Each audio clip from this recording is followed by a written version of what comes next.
2024 లేదా 25లో డిగ్రీ లేదా బీటెక్ చదివారా? సాఫ్ట్‌వేర్ జాబ్ కోసం ఎదురు చూస్తున్నారా? అయితే కోడ్ జ్ఞాన్ 100 డేస్ కోర్సులో చేరండి, జాబ్ సాధించండి.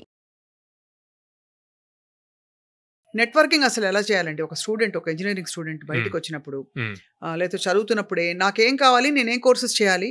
నేను ఇంకా నా స్కిల్స్‌ని ఎలా అప్‌గ్రేడ్ చేసుకోవాలనే క్వెషన్‌కి ఏంటి ఆన్సర్? ఎలా చూసుకోవాలి వాళ్ళు? సో నెట్వర్క్ అనే వరల్డ్‌లో నుంచి ఫస్ట్ ఎన్ అన్నది ఎప్పుడూ గూడా మనం నెట్వర్క్ చేయటానికి యూజ్ అవుతుంది. ఎందుకు నెట్వర్క్ చేయాలి అంటే, మనకు కనెక్షన్స్ పెరిగితే మనకి తెలియకుండా చాలా ఆపర్చునిటీస్ వస్తాయి. ఇప్పుడు ప్రెజెంట్ ఉన్న సిచ్యువేషన్‌లో ఎక్కువ job opportunities internal reference through వస్తున్నాయి. ఓహో! అంటే వాళ్ళ టీమ్ లీడ్స్ గానీ, హెచ్ఆర్స్ గానీ ఎవరైతే వాళ్ళ కంపెనీలో బాగా పెర్ఫార్మ్ చేస్తున్నారో వాళ్ళని మీలాగే పెర్ఫార్మ్ చేస్తున్న వాళ్ళని రిఫర్ చేయమని వితిన్ ద టీమ్ అడుగుతున్నారు. సో అప్పుడు ఈ నెట్వర్క్ గనక బాగా ఉంటే వాళ్ళకి బాగా ఫెచ్చింగ్ అవుతుంది. సో ఆ రిఫరెన్స్ అన్నది బాగా వర్క్ అవుతుంది. సో అందుకని నెట్వర్కింగ్ అన్నది బాగా ఇంపార్టెంట్ ప్లే అనమాట ఐటీలో. So at the same time next ఎప్పుడు కూడా ఎంగేజ్ అవుతూ లేటెస్ట్ టెక్నాలజీస్ నేర్చుకుంటూ ఉండాలి. ఓకే. ఈ ఫర్ ఎర్నింగ్ వస్తుంది, అట్లాగే at the same time engage అవుతూ ఉండాలి ఉన్న వాళ్ళతో. సో ఎప్పుడైతే నెట్వర్కింగ్లో కనెక్షన్ పెంచుకున్నామో వాళ్ళతో ఎప్పుడు ఎంగేజ్ అవుతూ, సో మేము మా దగ్గర ఈ స్కిల్స్ ఉన్నాయి, ఇట్లా చేయాలి అనుకుంటున్నాం, మీ థాట్స్ వాళ్ళతో షేర్ చేసుకుంటూ అట్లా ఉంటే ఒక పాయింట్ ఆఫ్ టైంలో వాళ్ళకి ఒక థాట్ వస్తుంది, ఏమని వీళ్ళు రైట్ పర్సన్ మన దగ్గర ఉన్న దానికి వీళ్ళకి ఒక ఆపర్చునిటీ ఇద్దాము అని చెప్పి. సో అట్లాగా జాబ్స్ తెచ్చుకునే వాళ్ళు చాలామంది ఉంటారు మేడం. టీ వచ్చి టాక్ టు అల్యూమిని.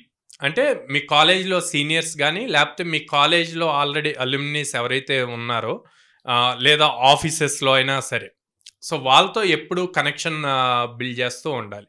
మనకిప్పుడు ప్రతి కంపెనీలోనూ ప్రతి కాలేజ్లోనూ అల్యూమినీ గ్రూప్స్ క్రియేట్ అయినాయి. రైట్. ఈవెన్ కాలేజెస్లో ప్లేస్మెంట్ డ్రైవ్స్ రావడానికి కూడా ఈ అల్యూమినీ గ్రూప్స్ బాగా హెల్ప్ అవుతున్నాయి. అవును, అవును. వాళ్ళు చేస్తున్న కంపెనీస్ నుంచి రిఫరల్స్ ఇచ్చి తీసుకొస్తున్నారు డ్రైవ్స్ అన్ని.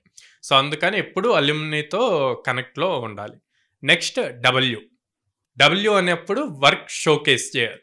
సో మనం ఏదైతే ప్రాజెక్ట్స్ బిల్డ్ చేస్తామో, స్కిల్ నేర్చుకుంటున్నామో దాన్ని ఎప్పుడైతే షోకేస్ చేస్తామో, ఎవరికి షోకేస్ చేస్తాం?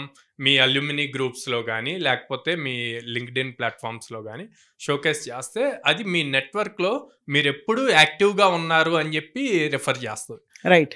సో ఏ హెచ్ఆర్ అయినా సరే లేకపోతే ఏ సీనియర్ పర్సన్ అయినా సరే యాక్టివ్గా ఉన్న పర్సన్కి రిఫరల్ చేయాలి అని చెప్పి ఒక ఒపీనియన్కి వస్తాయి. న్యాచురల్లీ కదా, అంటే ఖాళీగా ఉన్న వాళ్ళకంటే యాక్టివ్గా ఉన్న వాళ్ళని.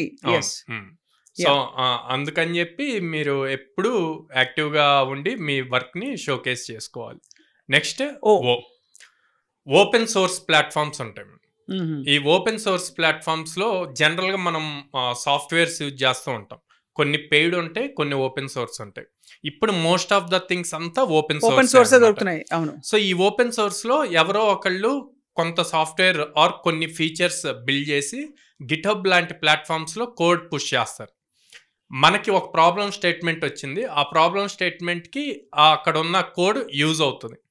దాన్ని తీసుకొని కంప్లీట్ చేశాక దానికి ఎక్స్ట్రా ఫీచర్స్ మనం బిల్డ్ చేసి కాంట్రిబ్యూట్ చేస్తే, ఓపెన్ సోర్స్ వాటికి మనం కూడా ఎక్స్ట్రా ఫీచర్స్ కాంట్రిబ్యూట్ చేస్తే అది మీ రెజ్యూమ్కి వెయిటేజ్ పెంచుతుంది. సో అప్పుడు హెచ్ఆర్స్ కానీ ఎవరైనా ఏమనుకుంటారంటే తిను చాలా కమిటెడ్, సో కమిటెడ్ ఉండబట్టే తీసుకున్న కోడ్కి ఇంకా ఎక్స్ట్రా ఫీచర్స్ యాడ్ చేసి ఇచ్చాడు, ఓపెన్గా కమిట్ చేశాడు అన్న ఇంప్రెషన్ క్రియేట్ అవుతుంది మేడం. వచ్చేసి రిఫరల్ చైన్. ఇందాక మనం మాట్లాడుకున్నట్టు రిఫరల్స్ మీదే ఎక్కువగా జరుగుతున్నాయి. సో ఈ రిఫరల్ చైన్ ఎట్లా అవుతుంది అంటే, ఫర్ సపోజ్ మీతో నాకు కనెక్షన్ ఉంది, ఓకే, నా గురించి మీకు తెలుసు, కోడ్ జ్ఞాన్ అన్నది ట్రైనింగ్స్ ఇస్తుంది అని చెప్పి, రేపొద్దున మీకు ఎవరైనా వచ్చి మీకు క్లోజ్ వాళ్ళలో ఇట్లాగా బీటెక్ కంప్లీట్ అయ్యే ఇట్లా అన్నప్పుడు మీరు ఇమ్మీడియట్గా మీ గురించి కోడ్ జ్ఞాన్ గురించి రిఫర్ చేస్తారు. సో అట్లా సేమ్ టైం మీరు ఎప్పుడైతే ఈ ఓపెన్ నెట్వర్క్లో ఉండి మీ అల్యూమినీ నెట్వర్క్లో ఇదంతా కూడా ఇట్లా షోకేస్ చేస్తూ మీరు చేస్తున్న ప్రాజెక్ట్స్ ఇవన్నీ ఉన్నప్పుడు వాళ్ళు ఇంకొకరికి మీ నేమ్ని రిఫర్ చేస్తారు. రైట్. సో అట్లాగా తెలియకుండా ఏదో ఒక రోజు మీకు ఒక బ్రైట్ ఆపర్చునిటీ వస్తుంది. రైట్. నెక్స్ట్ కే వచ్చేసి నాలెడ్జ్ షేరింగ్. సో అందరు బేసిక్గా ఏమనుకుంటారండి, వాళ్ళకున్న నాలెడ్జ్ వేరే వాళ్ళకి షేర్ చేస్తే వాళ్ళు నేర్చుకొని వీళ్ళని తొక్కేస్తారేమో అనుకుంటారు.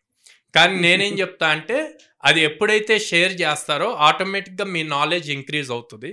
వాళ్ళు ఇంకోలాగా థింక్ చేయొచ్చు. ఆ థింక్ చేసినప్పుడు మిమ్మల్ని డౌట్స్ అడగచ్చు. ఆ డౌట్స్ అడిగి క్లారిఫై చేసినప్పుడు మీ దగ్గర ఉన్న కాన్సెప్ట్ కూడా ఇంకా పెరుగుతూ ఉంటుంది. రైట్. సో ఇలాగా టోటల్ నెట్వర్క్ అన్నదాన్ని ప్రాపర్గా ఫాలో అయితే గనక కెరీర్లో మంచి లెవెల్కి వెళ్ళడానికి యూజ్ అవుతుంది. సో ఇలా నెట్వర్క్ అన్నది చాలా ఇంపార్టెంట్. ఇది కాలేజ్ లెవెల్ నుంచే మొదలుపెట్టి అవును, కంపెనీలో ఉద్యోగాల్లో చేరిన వాళ్ళు కూడా వాళ్ళ కంపెనీలోనే కూడా టీమ్ లీడ్స్తో వాళ్ళతో వాళ్ళ అంటే వాళ్ళు చేస్తున్న కోర్సెస్ గురించి లేటెస్ట్ వాళ్ళు ఏం ఫైండింగ్స్ ఉన్నాయో అని కూడా పంచుకోవడం అనేది హెల్దీ అవును. Way of being for a professional. So అందరికీ యూజ్ అవుతుంది, వర్కింగ్ అది. ప్రొఫెషనల్స్కి, ఫ్రెషర్స్కి.